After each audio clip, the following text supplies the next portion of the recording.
ನಮಸ್ಕಾರ. ನನ್ನ ಹೆಸರು ಡಾಕ್ಟರ್ ದೀಪಕ್ ಇನಾಮದಾರ್, ಆರ್ಥೋಪೆಡಿಕ್ ಮತ್ತು ರೊಬಾಟಿಕ್ ನೀ replacement surgeon, Apollo speciality hospital Jayanagar ಮತ್ತು ನನ್ನ ಕ್ಲಿನಿಕ್ ಜಯನಗರ್ 3rd ಬ್ಲಾಕಲ್ಲಿದೆ. ಇವತ್ತು ನಾನು ಹಿಪ್ ರಿಪ್ಲೇಸ್ಮೆಂಟ್ ಮತ್ತು ಹಿಪ್ ಆರ್ಥರೈಟಿಸ್ ಬಗ್ಗೆ ಮಾತಾಡ್ತಾ ಇದ್ದೇನೆ. Normal hip joint ball and socket joint. ಇದು ಸಾಕೆಟ್ ಕಪ್ ಥರ ಇರುತ್ತೆ, ಇದು ಬಾಲ್. ಸೊ ಇದು ಬಾಲ್ ಆ್ಯಂಡ್ ಸಾಕೆಟ್ ಜಾಯಿಂಟ್.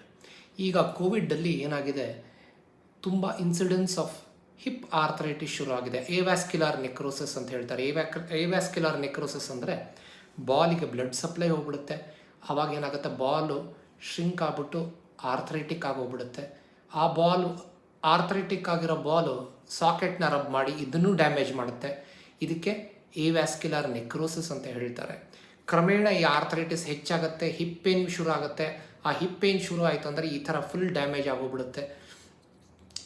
ಈ ಡ್ಯಾಮೇಜಿಂದ ಹಿಪ್ ಪೇನ್ ಬರುತ್ತೆ. ಬಾಲಲ್ಲೂ ಡ್ಯಾಮೇಜ್ ಇರುತ್ತೆ, ಸಾಕೆಟಲ್ಲೂ ಡ್ಯಾಮೇಜ್ ಇರುತ್ತೆ. ಆವಾಗ ನಾವು ಆ ಬಾಲ್ನ ರಿಪ್ಲೇಸ್ ಮಾಡ್ತೀವಿ, ಸಾಕೆಟ್ನೂ ರಿಪ್ಲೇಸ್ ಮಾಡ್ತೀವಿ. ಇದಕ್ಕೆ ಹಿಪ್ ರಿಪ್ಲೇಸ್ಮೆಂಟ್ ಅಂತ ಹೇಳ್ತಾರೆ.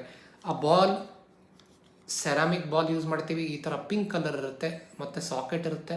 ಇದನ್ನು ಸೆರಾಮಿಕ್ ಆಗಿ ಯೂಸ್ ಮಾಡ್ಬೋದು, ಇಲ್ಲ ಹೈ ಡೆನ್ಸಿಟಿ ಪಾಲಿಯಥಿಲೀನ್ ಯೂಸ್ ಮಾಡ್ಬೋದು. ಇದು ಬಾಲ್ ಆ್ಯಂಡ್ ಸಾಕೆಟ್ ಜಾಯಿಂಟ್ ಆಗುತ್ತೆ. ಈ ಬಾಲ್ ಆ್ಯಂಡ್ ಸಾಕೆಟ್ ಜಾಯಿಂಟ್ನ ನಾವೀಗ ಮೇಕೋ ರೊಬಾಟಿಕ್ಸಲ್ಲಿ ಮಾಡ್ತೀವಿ. ತುಂಬ ಅಕ್ಯುರೇಟಾಗಿ ಬರುತ್ತೆ, ತುಂಬ ಪ್ರಿಸಿಷನ್ ಇರುತ್ತೆ. ಕಾಲು ಲಿಂಬ್ ಲೆಂತ್ ಡಿಸ್ಕ್ರಿಪೆನ್ಸಿ ಅಂತ ಹೇಳ್ತೀವಿ. ಕಾಲಿನ ಲೆಂತ್ ಬೇರೆ ಬೇರೆ ಇದ್ದರೂ ಅದನ್ನು ಸರಿಪಡಿಸ್ಬೋದು.